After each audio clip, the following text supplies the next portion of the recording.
Fanomboantsika ity fotoana ariva ity izay iarahantsika mandray fampahirezana eto dia manasanao hivavaka.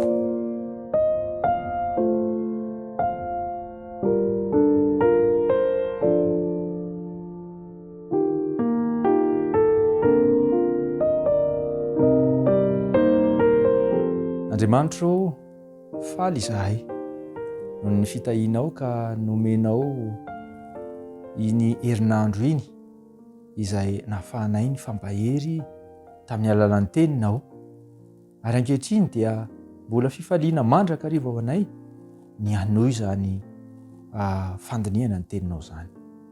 Ampaherezo amin'ny alalan'izany teny izany toy izay Tompo, veloma izahay araka ny teninao, atanjao ny finoanay ary aoka atoky ny fitiavanao tsy manam-petra izahay ary tsy hanana tahotra fa andeha amin'ny finoana eo amin'ny fiainanay. Dia matoky izahay Andriamanitro fa hanana fanandramana vaovao, velona, mitombo, marina miaraka aminao indray izahay. Ny amin'ny anaranao Jesosy. Amen.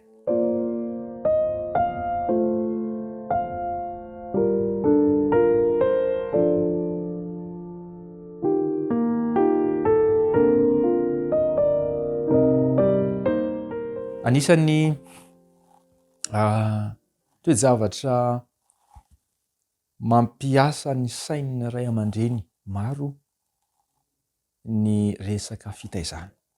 Ary izany no andeha ho resantsika amin'ity takariva ity.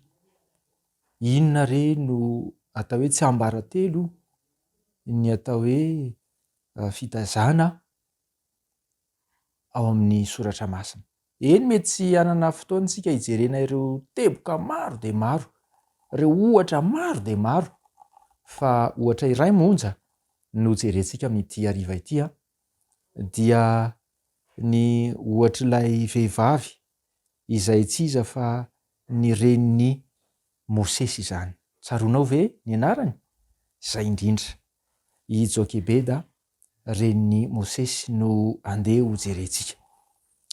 Teo am-piandohan'ny tantaram-piainan'i Mosesy dia fantatsika fa nandalo toe-javatsarotra ireo Hebreo izay tao Egypta, satria ny anitombo isa, ny anitombo hery ary zary natahoran'ny Egyptianina ny jiosy. Satria na dia nampahoriana aza tamin'ny alalan'ny fanompoana sy ny asa mafy, dia vao mainka ny mifamadika amin'izany, mitombo tanjaka sy hery ny jiosy, ary zary nananotanona tandondomin-doza ny Egyptianina vokatr'izany. Nanapa-kevitra ny Farao tamin'izany fotoana izany fa hampamono ny zazalahy izay teraka. Efa nisy fomba hafa natao fa ny farany dia izao nampamono ny zazalahy rehetra izay teraka. Araka ny fitarihan'Andriamanitra nefa dia nanome saina ny ray aman-dren'i Mosesy Andriamanitra ka nanome tsirikevitra, nanafina aloha an'i Mosesy izay zazalahy tokony novonoina. Nafenina ary rehefa 3 volana, efa mitomany amin'ny feo mafy, tsy azo nafenina intsony izany zaza izany. Dia mbola Andriamanitra ihany koa no nanome saina reto renim-pianakaviana ka dia nanamboatra n'ilay sambokely zozoro ny reniny, nasiany dity asfalta ary dia nataony tao ilay zaza ary nalefany teny amin'ny ranon'ely. Ary fantatsika hatrany ny tantara fa nampanarahana, nandeha nanaraka, nanara-maso ilay zandrilahy kely ny anabavy Mosesy, dia tsy iza izay fa Miriam na i Maria izany.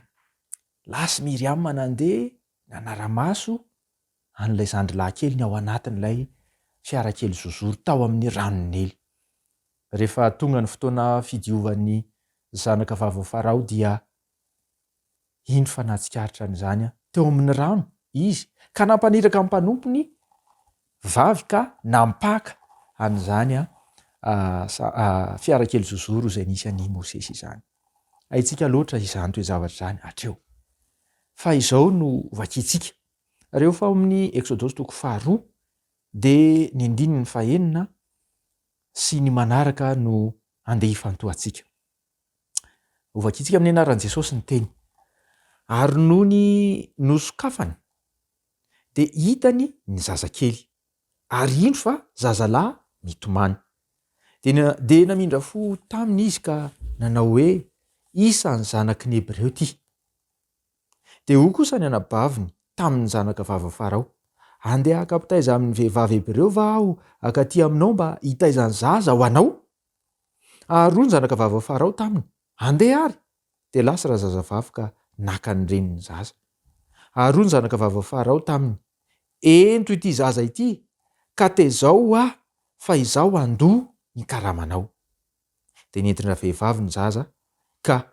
notezany izay ilay fitantarana foy raha jerena de tsy nisy fanotoanana mihitsy fa de avy amin'ity nalaina le zaza de hita zazalahy de isan'ny zanaka Hebreo de tsy nisy hoe andao vonoiny ty ozy izy ny mpanompo vavin'ny zanaka vava Farao tsy nisy ny teny zany fa tonga de tonga ihany koa aveo i Miriam anabavin'ny Mosesy de nanosokevitra tonga de nekena ny nisosokevitra de nalaina i Jokebeda reniny zaza de nomena ity ndana ento zaza ity tezao zandony karama ryavana ohatry ny foy de foy zany fitantarana zany kanefa misy lesona sarobidy be dia be ao anatin'io voalohany indrindra de izao raha ny marina isika ray aman-dreny ny olona rehetra izay nomena zanaka de famindram-poso fahasoavana avy amin'Andriamanitra nahazoantsika izany atao hoe zanaka izany ary azo ambara fa an'Andriamanitra io zaza izay eo anoloantsika io tsy isika no tompony fa isika de mpitaiza ihany izay nomen'Andriamanitra fahasoavana iara-iasa aminy ary eo amin'izay resaka fiaraha-miasa izay no matetika banga eo amin'ny fitondrantsika na ny fitaizantsika ny zanantsika matetika loatra no amin'ny herin'ny tenantsika sy ny fahendrentsika no anaovantsika sy hitaizantsika ny zanantsika reraka isika no ny toe-javatra misy maro samihafa de zay saina tonga ao anatin'ny eritreritsika dia ataotsika zao anefa raha zoina ity tantara ity de izay saina nomen'Andriamanitra mandrakariva narahany Jokebeda nanafiny narahany ka de nanao fiarakely zozoro izy ary rehefa aveo de mbola ho hitantsika ny manaraka ryavana malala ilay eo amin'ny andininy 7 de milaza toy izao de ho kosa ny anabaviny tamin'ny zanaka vava Farao andeha akapitaiza amin'ny vehivavy Hebreo va aho akaty aminao mba hitaiza ny zaza ho anao mandiso ny maro ao anatin'ny fitaizana de indraindray ankinitsika amina olona hafa ny fitaizana ny zaza rehefa nitady i Miriam rehefa nanosokevitra i Miriam zokin'ny Mosesy nanosokevitra ny zanaka vava Farao de tsy olona hafa no neritreretiny tsy mpanabe na vehivavy hafa tany an-tanàna tany no nandehanany saina tsy nanany tatahotra akory izy hoe sao de ho fantatra ity zanaka vava Farao ty raha ineny no atsony fa fantany fa tsy misy mpitaiza mahomby ary tsara indrindra ho an'ity zaza ity akoatra ny reniny ry havana samy manana ny anjara toerany na ny sekoly mitaiza ny fiangonana mitaiza ny bebe sy dadabe mety mitaiza ny fianakaviana miara mitaiza fa aoka tsy ho adinoina fa tsy misy afa-tsy anao reny voalohany indrindra ary miaraka amin'ny ray tsy misy afa-tsy ny ray aman-dreny irery ihany no mpitaiza azo antoka indrindra ho amin'ny fitaizana ny zaza zay nomen'Andriamanitra ary tsika raha teo no tompona andraikitra voalohany indrindra eo anatren'Andriamanitra ho an'ireo zaza ireo manaraka an'izany de zao andiny fahavalo aroa ny zanaka vavy ny farao tamin'ny Jokebeda zany rehefa tonga andeha ary de lasa razazavavy ka naka ny reny ny zaza aroa ny zanaka vavy farao tamin'ny Jokebeda amin'izay teto ento ity zaza ity ka tezao fa izao andony karamanao. Lesona roa ngezabe roa no raisika ao anatin'ireo andininy ireo. Na de ny reny aza no tompon'andraikitra voalohany, ny ray aman-dreny tompon'andraikitra voalohany ao anatin'ny fitaizana, de manana afatra ho antsika ihany koa Andriamanitra ry iray tampo namana.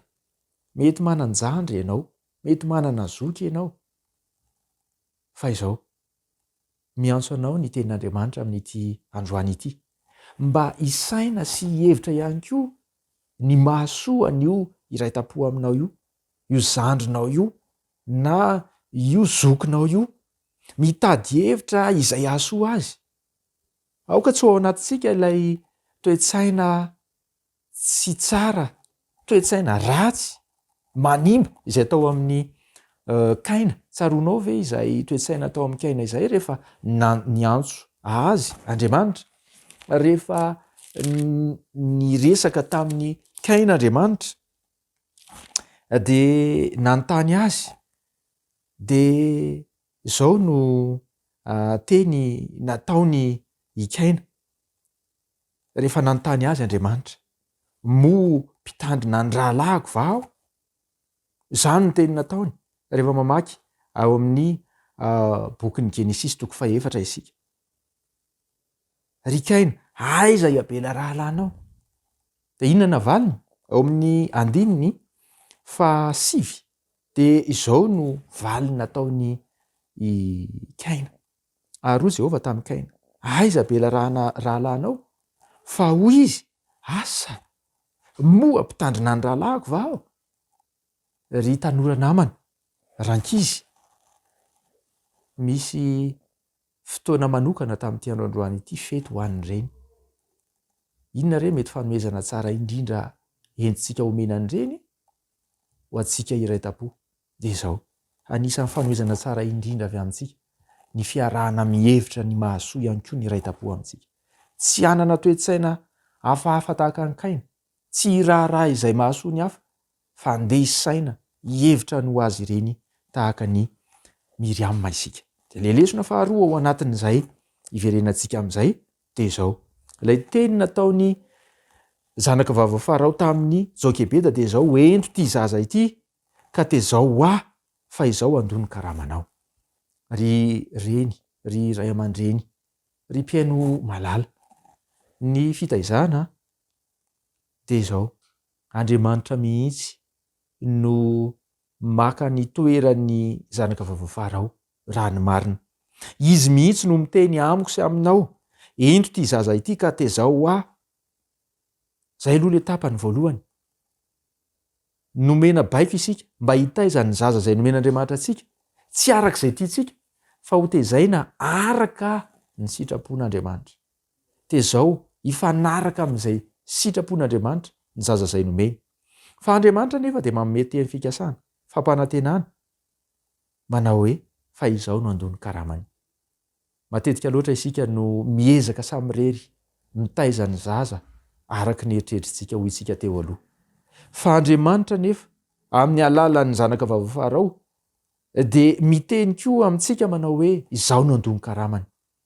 Sahi ianao, sahi isika mitaky izany teny izany amin'Andriamanitra, ka Andriamanitra no angatahantsika tsy ny hoe hiantoka sy hanome izay ilaina ho amin'ny ara-bola, ny ara-pahasalamana sy ny sisa, fa angatao ny rehetra mihitsy avy amin'Andriamanitra. Izy ny hanome fahendreny, fahaiza manao, ny fahaiza miteny, fahaiza mitarika ho antsika ray aman-dreny. Izy no nampanantena fa hanome an'izany takio mba ho Andriamanitra ny mpiara-miomby nantoka aminao amin'ny fitaizana. Io ry hava-malala no fanomezana takalo farany izay ho resantsika androany. Te hiara-miomby nantoka aminao Andriamanitra. Ekenao ve ary avelanao ve Andriamanitra hiara-iombona antoka amin'ny fitaizana ny zanakao, sa ianao samy rery no hitaiza azy ho an'Andriamanitra? Raiso izany teny izany, ka ataovy fanandramana eo amin'ny fiainanao mba ho Andriamanitra ihany koa no hiara-dalana aminao amin'ny fitaizana ny zanakao. Ny nefaran'ny tantarany i Mosesy dia fantatsika, rehefa lehibe izy tena verina nakany amin'ny zanaka vavy Farao. Rehefa malala, irina indrindra. Eny, ny faharatampony ny atao hoe fisehon'ny fahombiazan'ny fitaizana dia izao, tafaverina eo amin'ilay nanome ny iraka ny zanaka izay nomen'Andriamanitra antsika. Raha atao amin'ny teny anankiray dia izao, azo heverina fa tonga tamin'ny rano ny fanoloran-tena tamin'Andriamanitra ny zanaka, dia izany no tena fahombiazana indrindra. Ka noho ny fahasoavan'Andriamanitra, noho ny fiarahanao sy ny fanekenao, fanekentsika ray aman-dreny hiara-miombona antoka amin'ny fitaizana ny zanantsika amin'Andriamanitra, dia ho tanteraka sy ho tonga lafatra ny fitaizana, ary aoka Andriamanitra ekentsika handroso eo amin'ny tokantrano sy ny fiainantsika amin'ny fikarakarana sy ny fikolokoloana ny ankonana izay nomeny antsika. Dia hitahanao anie ny Tompo, hitany ankonanao, hitany fanandramanao manokana hatramin'izay, ary ho lalindalina kokoa manomboka izao. Amen. Andeha hivavaka isika.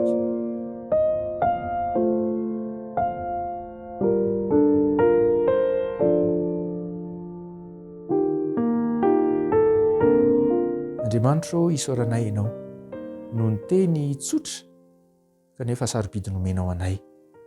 Miangavy anao izay Andriamanitra, mandroso ao anatin'ity tokantrano ity ianao.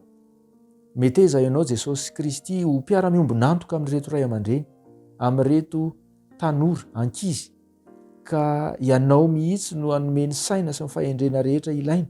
Eny ny ara-bola, ny ara-pahendrena, ny ara-pahalalana rehetra mba hitaizana ny zanaka ao anatin'izao ankonana sy tokantrano izao araka ny sitraponao.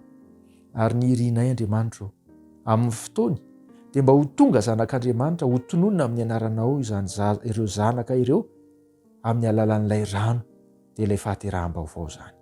Tompo masina indrindra, hita izao tokantrano izao ianao, hita izao onjam-peo sy onjan-tsary izao ianao.